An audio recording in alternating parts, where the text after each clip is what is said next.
बिस्मिल्लाहिर्रहमानिर्रहीम अस्सलाम वालेकुम। अरशद शरीफ की मिसेस जवेरिया सिद्दीक ये आपकी स्क्रीन पर चल रही है। ये पाकिस्तान के सोशल मीडिया ट्विटर पर बहुत ज़्यादा एक्टिव होती हैं।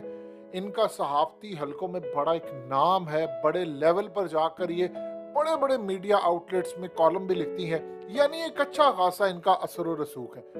अब जो इंकशाफ इन्होंने किया है उससे आपको नई गुत्थी और तकरीबन सारा मामला हल होता नजर आएगा। जवेरिया ने कहा कि एक तो उनको भी नहीं पता था कि अरशद कीनिया में है। उन्होंने कहा कि वो अपनी सेफ्टी के लिए उन्होंने अपनी तमाम लोकेशन ये वो हमसे भी शेयर नहीं की थी, लेकिन ये मुझे पता था कि वो अफ्रीका की किसी कंट्री में है।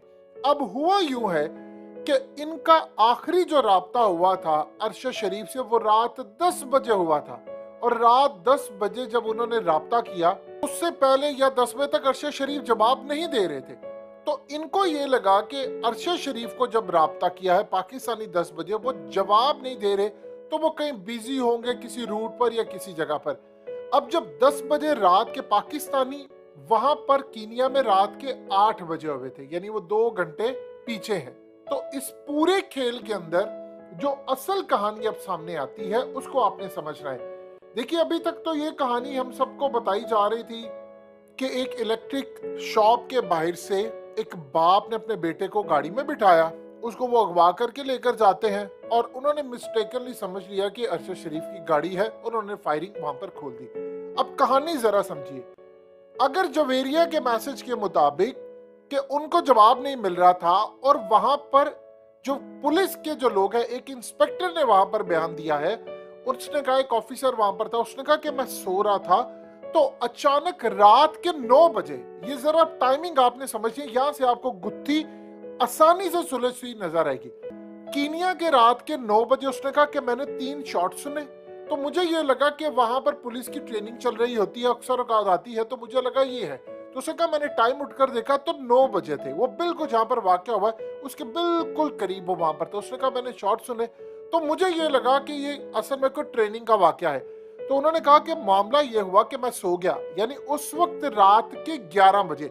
अब जवेरिया ने 10 बजे उससे पहले मैसेज कर रहे थे, शरीफ जवाब उनको नहीं दे रहे थे। इसका ये मतलब है कि अरशद शरीफ उसी वक्त किसी ट्रबल के अंदर फंस चुके थे, इसीलिए वो इनको जवाब नहीं दे रहे थे, या कोई मामला ऐसा था।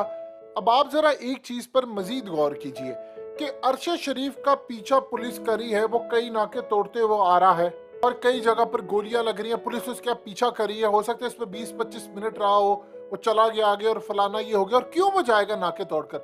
अगर ऐसी सूरत हाल होती तो अरशद शरीफ 1 मिनट के अंदर ट्वीट कर देता, किसी को मैसेज कर देता कि मेरी जान को खतरा है, वो कुछ भी कह देता, कोई मैसेज करता। ऐसी सूरत हाल कुछ हुई नहीं है, तो क्लियरली उसका मोबाइल भी ले लिया गया, उसकी चीजें भी ले ली गई, उसको कहीं खड़ा करके उसको मारा गया। ये असल कहानी में अब आपको नजर आएगा। अब यहाँ पर जो कहानी है उससे आपको एक चीज सामने आती है कि अरशद शरीफ को गाड़ी के अंदर जो बिठाया गया था, उनको जो गोली लगी है, ये कहते हैं जी वहां पर पुलिस ने गोली मारी। आप ये देखें कि उनके साथ जो ड्राइवर था वो अभी तक गायब है, उसको कुछ नहीं हुआ। अरशद शरीफ को जो गोली मारी गई है, तो आपको जो तस्वीर नजर आई है, जो हम यहाँ पर शेयर भी नहीं कर रहे, उस तस्वीर में किसी जगह पर बैक सीट नहीं है। देखिए, आप गाड़ी में बैठते हैं, आप फ्रंट पर बैठते हैं, आप अक्सर औकात बैठे होंगे, तो आप गाड़ी की जो बैक सीट होती है वो आपकी गर्दन उसके साथ बिल्कुल रेस्ट की तरह हो जाती है, यानी आप उसे टेक लगा लेते हैं, तो पीछे से ऑलमोस्ट वो आपका सर ऑलमोस्ट कवर कर लेती है। जो तस्वीर आई है उसमें ऐसा लग रहा है दरमियान से मारा गया, यानी अगर आप सीट के पीछे होते हैं तो गोली जब लगती है तो वो ये सूरत हाल होती है कि वो सीट को फाड़ती हुई जाए और आगे हेड को फाड़ती हुई निकल जाए आगे से, और हेड को फाड़ती हुई अगर उसने निकलना है तो गालिबन या तो माथे से होकर निकले या फिर ऊपर से किसी जगह से होकर निकले और फिर शीशे को तोड़ती हुई जाए। यानी यहाँ पर कहा गया कि पीछे से गोली चली, उसने शीशे को, यहाँ से निशान आया, फिर आगे से सर को लगा। हेड सीट की कोई भी तस्वीर नहीं सामने आई। अगली जगह पर जो तस्वीर है वो मुताबिकत करती है नहीं करती। अब इस लेवल पर आप बताइए, अगर पुलिस पीछे से आ रही है और अरशद शरीफ की गाड़ी आगे जा रही है, फलाना आ रही है, नाका भी कोई नहीं है और आगे पत्थर रखे हुए हैं, तो पुलिस ने टायर पर नहीं मारा, ड्राइवर को नहीं कुछ कहा, उसके साथ एक बंदा खुरम जिसको कह दिया गया अरशद शरीफ का भाई है, भाई उसके तो 2 भाई थे और एक तो पहले शहीद हो गया, एक अरशद शरीफ थे, तो वो क्यों बार बार ये कहा जा रहा है कि वो भाई थे भाई थे। अब वो जो ऑफिसर है उसने कहा मैंने आवाज सुनी तो मुझे सुबह उठ के और विलेजर्स ने बताया, जो गाँव के लोग थे, उन्होंने कहा ये सुनसान जो रास्ता है, उन्होंने कहा कि यहाँ पर कुछ चोर आए थे, पुलिस का उनसे इनकाउंटर हुआ, उन्होंने मार दिया। ये कहानी आपको कहां पर सुनने को मिलती? ये पाकिस्तान के अंदर, भारत में फेक इनकाउंटर। अब यहाँ पर जो कहानी है कि अरशद शरीफ का अगर वो पहले मैसेज का जवाब नहीं दे रहे थे गोली लगने से पहले, तो उसका ये मतलब है कि कहानी का एक रुख ये भी समझ आता है कि कहीं अरशद शरीफ को क्या अगवा किया गया था, या अगवा करके उनको ले जाया गया किसी जगह और वहां पर किराए के कातिलों से उनको इनकाउंटर में मार दिया गया और बाद में कह दिया गया कि वो भाग रहे थे, नाके से नहीं गुजरे, फलाना नहीं हुआ, तो हमने उनको मार दिया और मिस्टेकली समझ लिया। इवन के पुलिस को इन्फॉर्म कर दिया गया था 2 घंटे पहले अरशद शरीफ को गोली लगने से पहले। पुलिस ने कहा कि 10 बजे गोली मारी, एक ऑफिसर कह रहे नहीं 9 बजे मैंने खुद उठ के टाइम देखा है, तो 1 घंटे का तो गैप ये आ गया। और इनको पहले इन्फॉर्म कर दिया गया था कि वो जिस लड़के की आप बात कर रहे हैं कि उसका बच्चा यानी बाप का बेटा और गाड़ी, वो गाड़ी कहीं और देखी गई है, तो आप जिस गाड़ी को फॉलो करें वो गाड़ी ठीक नहीं है। यानी ये भी स्टोरी पुलिस की खत्म होगी। तो अरशद शरीफ को जो गोली मारी, आप बताइए, इन केस इनकी बात मानते हैं, एक गाड़ी का ये पीछा कर रहे हैं, उस गाड़ी के अंदर से पुलिस वालों ने ऐसा तो नहीं करना कि अपनी गाड़ी के अंदर से गोलियां मारे और वो सीधा अरशद शरीफ को जाकर लगे। ये तो जो बैक साइड के ऊपर नजर आता है, ये क्लियरली नजर आता है कि किसी स्नाइपर का काम है। और ये देखिए, जितना मर्जी बड़ा स्नाइपर हो, जितना मर्जी बड़ा हो, उसको निशाना लगाने के लिए किसी एक जगह पर खड़े रहना पड़ता है कि आगे पीछे ना हो। एक गोली चलती है, वही सीधा अरशद शरीफ के सर पर जाती है। और इस सूरत हाल के अंदर आप ये देखिए 19-20 का एंगल भी नहीं है, क्लियर लगता है शार्प शूटर या कोई स्नाइपर था। और ये भी सूरत हाल है कि उनको अगवा करके किसी जगह खड़ा किया गया, पीछे से शूटर ने गोली मारी है जो सीधा अरशद शरीफ को जाकर लगी है और उनका सर अगर सीट से थोड़ा आगे है पीछे या सीट से होकर गुजरी, उसकी कोई तस्वीर नहीं आई, तो क्लियरली इंडिकेट कर रहा है। अब ये तो एक कहानी, दूसरी साइड ये है कि अरशद शरीफ को राइट साइड से भी गोलियां लगने के चांसेस हैं कि भाई उनको यहाँ से गोली मारी गई और फिर गाड़ियों पर 2-4 गोलियां फायर करके आपने मारी और आपने कहा कि जी ये सूरत हाल हो गई, फलाना हो गई। ये पॉसिबिलिटी है, उनको अगवा करके ले जाया जा रहा है, उनको इस सुनसान रास्ते पे लाया गया। देखिए आप एक बात सुनिए, ये दोबारा आप देखिए जरा, ये रास्ता, ये रात के वक्त सोचिए कितना सुनसान ये रास्ता होगा। यहाँ पर आपको कोई स्ट्रीट लाइट नजर आ रही है, ये तो गांव का वो एरिया कहते हैं, इससे तो नैरोबी कम से कम 2.5 घंटे दूर था।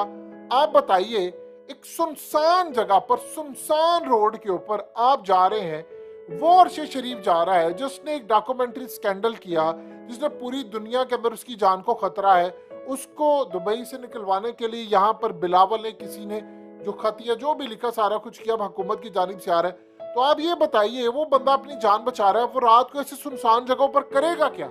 उसे अगर ट्रैवल करना होगा तो वो डे लाइट में जाएगा, वो क्यों रात को जाएगा? और वो ऐसी सुनसान जगह कि जहां से नैरोबी उसने जाना था और वो भी 2.5 घंटे दूर था।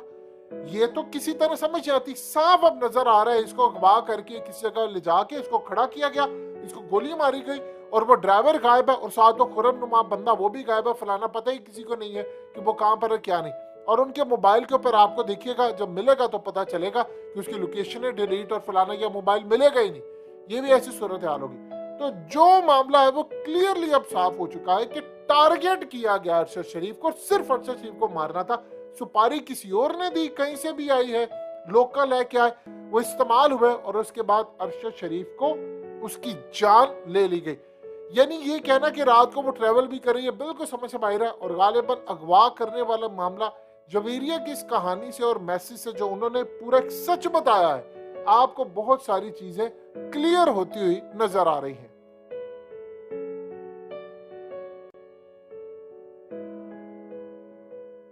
हकीकत टीवी को सब्सक्राइब करना मत भूलें, वीडियो को लाइक करें, शेयर करें और कमेंट सेक्शन में अपनी राय का इजहार जरूर करें।